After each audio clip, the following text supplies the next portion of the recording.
चुनाव आयोग ने तारीखों की घोषणा कर दी है। मतगणना 2 मार्च को निर्धारित की गई है। आपको बता दें कि 2019 के विधानसभा चुनाव में रामगढ़ से कांग्रेस को जीत मिली थी।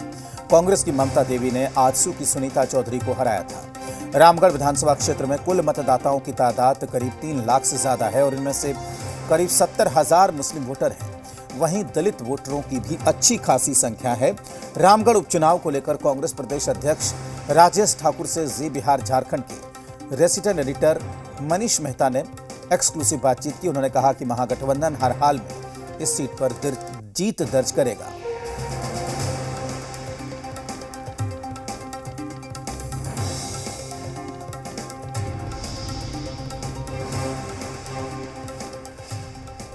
रामगढ़ उपचुनाव की तारीखों की घोषणा के बाद महागठबंधन में से प्रत्याशी कौन होगा, इसको लेकर के महामंथन जारी है। लेकिन इन सबके बीच कांग्रेस ने इस सीट पर अपनी दावेदारी। अगर आप अपने बच्चों को पैसे का पाठ नहीं सिखाएंगे तो पैसा कमाने के बाद में हो सकता है वो आपको ही बेच दें। सावधान, फ्रीडम ऐप को डाउनलोड करें, बच्चों को पैसे का पाठ कैसे पढ़ाना है सीखिए। ठोक दी है और हमारे साथ पूरे मुद्दे पर बात करने के लिए मौजूद हैं कांग्रेस के प्रदेश अध्यक्ष राजेश ठाकुर जी। ठाकुर जी, सबसे पहले तो आपका स्वागत है जी मीडिया में। मेरा पहला सवाल यही है कि ये जो बाई इलेक्शन की तारीखों की घोषणा हुई है, सीट को की कांग्रेस की थी, तो क्या दावा भी कांग्रेस का ही बनता है? नहीं, यहाँ दावेदारी की कोई बात नहीं है। गठबंधन आप देखते हैं कितनी स्मूथली चल रही है, किस तरह से हम लोग मिलकर काम कर रहे हैं और अंतिम व्यक्ति तक का ख्याल रख रहे हैं।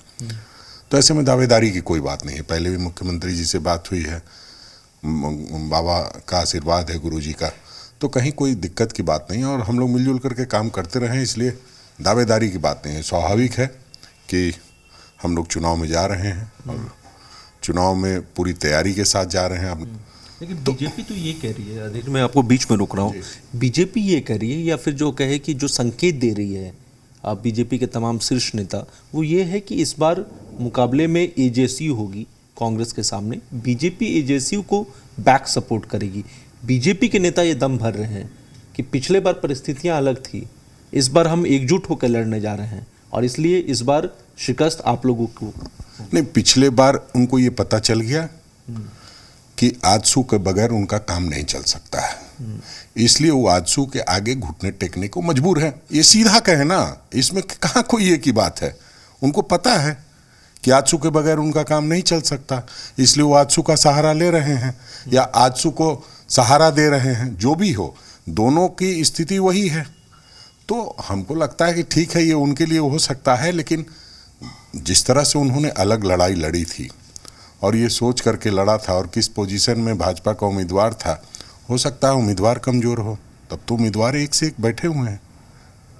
तो हमको लगता है कि उनको आगे करके चुनाव में आना चाहिए। इस बीच बीजेपी और एजेएसयू के नेता ये कह रहे हैं कि सरकार में जो भ्रष्टाचार किया है पिछले 3 सालों में, या जो चुनाव में जो आप लोगों ने वादे किए थे जिससे आप लोगों ने फुलफिल नहीं किया, उनका ये कहना है ये तमाम विषयों को वो जनता के बीच में ले जाएंगे। ये रामगढ़ का चुनाव है, ये सरकार बनने और बदलने का चुनाव नहीं है। ये इस तरह की बात करते रहते हैं, हर चुनाव में बोलेंगे ये चुनाव हार जाएंगे तो और ये चुनाव हम जीत जाएंगे तो हमारी सरकार बन जाएगी। अरे शर्म कीजिए, 4 बार से बोलते आ रहे हैं, 4 बार से हारते आ रहे हैं, फिर वही बात कर रहे हैं। ये राज्य का और देश का चुनाव नहीं है, ये सरकार बदलने का चुनाव नहीं है। ये चुनाव रामगढ़ के लोगों का बदला लेने का चुनाव है, आंदोलनकारियों का एक चुनाव है कि आंदोलनकारी जीतेगा या जो लोग आंदोलन को कुचलने और दबाने वाले लोग हैं वो जीतेंगे।